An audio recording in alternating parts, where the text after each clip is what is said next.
6 month 6 মাসের জন্য কি তুমি কমফোর্ট জোন ছাড়তে পারবে? যদি তুমি পারো তাহলে ভিডিওটা কন্টিনিউ করো, কেননা এই ভিডিওটা তাদের জন্য যারা ট্রুলি নিজেদের নিউ ভার্সনকে দেখতে চায়। চলো একটা ছোট্ট গল্প শুনে নিই। একটা ছোট্ট গ্রামে একটা সাধারণ ছেলে ছিল আরিফ। তার বড় বড় স্বপ্ন ছিল, সে জীবনে বড় কিছু করতে চাইতো, কিন্তু যখনই সে কোনো কিছু শুরু করত, ব্যর্থতা আর কষ্ট তাকে থামিয়ে দিত। অন্যদের সাফল্য দেখে সে মনে করত যে অন্যরা এত সহজে কিভাবে সফল হয়ে যায়, আর আমার বেলায় বা এত কেন কঠিন। একদিন হাঁটতে হাঁটতে একটা চায়ের দোকানে একজন বয়স্ক লোককে দেখতে পেল। লোকটির মুখে বয়সের ছাপ স্পষ্ট, কিন্তু চোখ দুটো যেন তার গল্প বলে। আরিফ গিয়ে তার পাশে বসে পড়ল, মনে তার অজস্র প্রশ্ন। লোকটি হাসল আর বলল, বাবা, তুমি জানো কেন কেউ সফল হয় আর কেউ হয় না? আরিফ ঘাড় নেড়ে বলল, হয়তো তারা লাকি। লোকটা হেসে বলল, না রে, তারা ব্যথাকে বোঝে, তারা ব্যথাকে এড়িয়ে যায় না, তারা ব্যথাকে গ্রহণ করে। আরিফ অবাক হয়ে গেল, মানে? লোকটা আবার বলতে শুরু করল, তার একটা ছেলে ঠিক করলো সে ফিট হবে। সে জিমে গেল, কিন্তু 2 দিন পর তার পেশিতে প্রচণ্ড ব্যথা শুরু হলো। সে ভাবলো এটা আমার জন্য না, আর ছেড়ে দিল।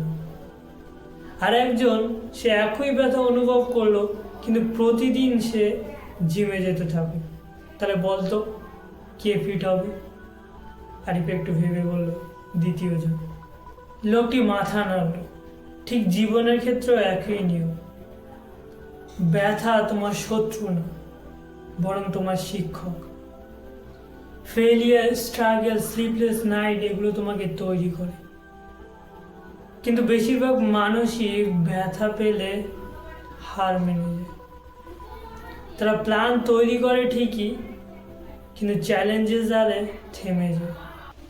আরিফের মনে যেন আগুন জ্বলে উঠল। এতদিন সে ব্যথাকে ভয় পেত, কিন্তু সে দেখলো ব্যথায় তার সত্যিকারের শক্তি। বিদায় নেওয়ার আগে লোকটি বলল, যখন মনে হবে তুমি আর পারছো না, তখন মনে রেখো, pain is temporary but quitting is permanent. স্ট্রাগলের সামনে দাঁড়িয়ে এবং একদিন তোমার গল্পই অন্যদেরকে ইন্সপায়ার করবে। সেদিন থেকে আরিফ বদলে গেল। সে আর ব্যথাকে ভয় পেত না, এবং কয়েক বছরের মধ্যে সে সবচেয়ে সফল ব্যক্তিদের একজন পরিণত হয়। কেন? কারণ সে শিখে গিয়েছিল জীবনের সবথেকে মূল্যবান কথা, never ignore pain, let it build you. এবার ইমাজিন করো, তুমি একটা ভালো ফিজিক তৈরি করেছো, যে ফিল্ডে তুমি কাজ করো সেই ফিল্ডে তুমি টপ লেভেলে পৌঁছো। একজন বিলো অ্যাভারেজ স্টুডেন্ট থেকে একজন টপ লেভেলের স্টুডেন্টে পরিণত হবে। থামো, কিন্তু এটা ইমাজিন করার মধ্যে এতটা সহজ নয়। এই ভিডিওতে তুমি পাবে ট্রান্সফরমেশনের স্টেপ বাই স্টেপ গাইড, ট্রান্সফরমেশনের ফেজগুলো, এবং কোন ফেজে এসে 99% মানুষ গিভ আপ করে দেয়। আর পাবে পারফরমেন্স ট্র্যাকার টেমপ্লেট। তোমার ফিল্ডে অসাধারণ কিছু করতে গেলে কোন কোন জিনিসগুলো দরকার সেগুলো নোট ডাউন করো। আর দুটো অবস্থার কথা ভাবো, এখন আমি কোন পজিশনে আছি আর আমি কোন পজিশনে যেতে চাই। Let's suppose physique, now slim figure but aim muscular fit body. Academic grades, now below average student, aim top notch student. New skills, now 0 but aim video editing, graphic designing. এখন তোমার ক্লিয়ার ভিউ আছে, এবার তোমার action নেওয়ার সময়। নিজের জন্য নিজের মতো করে একটা ডেইলি রুটিন এবং প্রোটোকল সেট করো। পৃথিবীর সব থেকে শ্রেষ্ঠ রুটিন ওটাই যেটা তুমি নিজে থেকে তৈরি করো। কিন্তু শুধু ডেইলি রুটিন বানালেই হবে না, এর জন্য লাগবে তোমার performance tracker. Link in the description. এবারে আসতে চলেছে এই ভিডিওর সব থেকে গুরুত্বপূর্ণ অংশ, যেটা এটা ডিসাইড করবে যে তোমার কামব্যাক হবে কি হবে না। যে ভুলগুলো বলবো সেই ভুলগুলো যদি অন্য লোকেদের মতো করো তাহলে তুমিও ডেফিনেটলি ফেল হবে। এটা তো প্রথমবার নয় যে তুমি নিজেকে পরিবর্তন করার কথা ভেবেছো, বাট স্টিল তুমি কিছু করতে পারো না। কেন জানো? এই 5 ফেজের জন্য। Phase 1, uninformed optimism. এটা ট্রান্সফরমেশনের প্রথম ফেজ, যেখানে এই ধরনের কথাগুলো শুনতে কত ভালো লাগে। ব্রেন অ্যাক্টিভ হয়ে যায়, মনে হয় এটা পারবো, তখন সব কিছুই পসিবল মনে হয়। কিন্তু যখনই তুমি প্রথম অ্যাকশন নাও তখনই নিজেকে আনকমফোর্টেবল ফিল করতে শুরু করো, আর তুমি পৌঁছে যাও ফেজ 2, ইনফর্মড পেসিমিজম।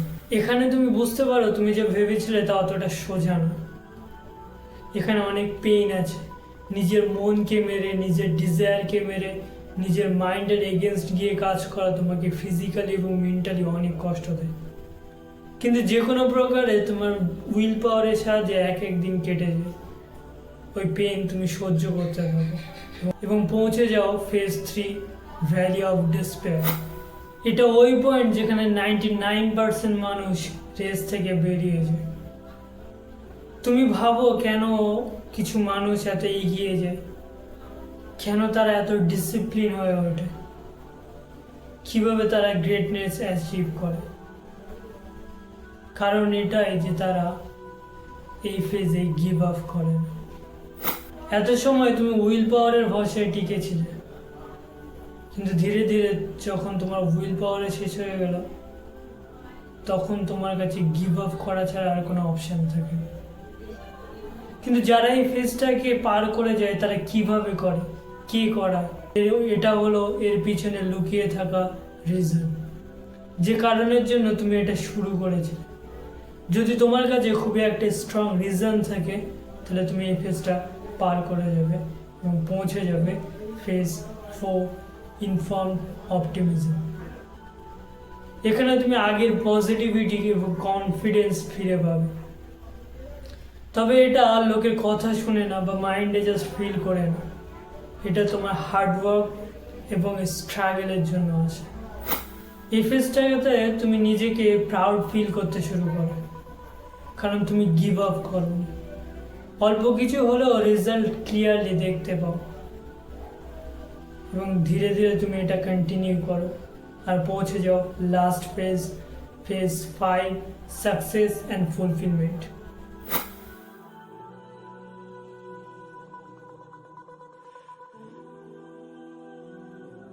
এটা হলো তোমার লাইফের সব থেকে বেস্ট ফেজ। বিশ্বাস করো, এই সাকসেসের আনন্দ ওই পেনগুলোর থেকে 1000 গুণ বেশি হয়। প্রতিটা পেইন, প্রতিটা স্যাক্রিফাইস তোমাকে আরও ইন্সপায়ার করে। দেখো, লোকেরা শুধু রেজাল্টের ব্যাপারে বলে এবং অ্যাচিভমেন্টের স্বপ্ন দেখায়, কিন্তু কেউ এই পুরো রাস্তাটার ব্যাপারে বলে না। তুমি যদি এই রাস্তাটা সম্পর্কে অবগত থাকো তাহলে তুমি জানো কোন সময়টা বেশি পেইনফুল, কোথায় কোথায় আনন্দ পাবে এবং সাকসেস পর্যন্ত কীভাবে পৌঁছাবে। তুমি যখন ভ্যালি অফ ডিসপেয়ারে পৌঁছাবে তখন তোমার এটা ক্লিয়ার থাকবে যে এটা একটা টেম্পোরারি ফেজ, আমাকে জাস্ট টিকে থাকতে হবে, এই ফেজটাও পার হয়ে যাবে, এরপর থেকেই সব কিছু ভালো হতে থাকবে এবং আমি আমার লাইফে সব থেকে স্ট্রংগেস্ট কামব্যাক করবো। শেষ পর্যন্ত দেখেছো মানে সত্যিই তুমি তোমার নিজের নিউ ভার্সনকে দেখতে যাও। আজ থেকে 6 মাস পর লাইভে আসবো, যেখানে ট্রু ভিশনারিদের সঙ্গে ইন্টারাক্ট করবো এবং তাদের মনে উদিত প্রশ্নের জবাব দেবো। ততক্ষণ পর্যন্ত নেভার ইগনোর পেইন।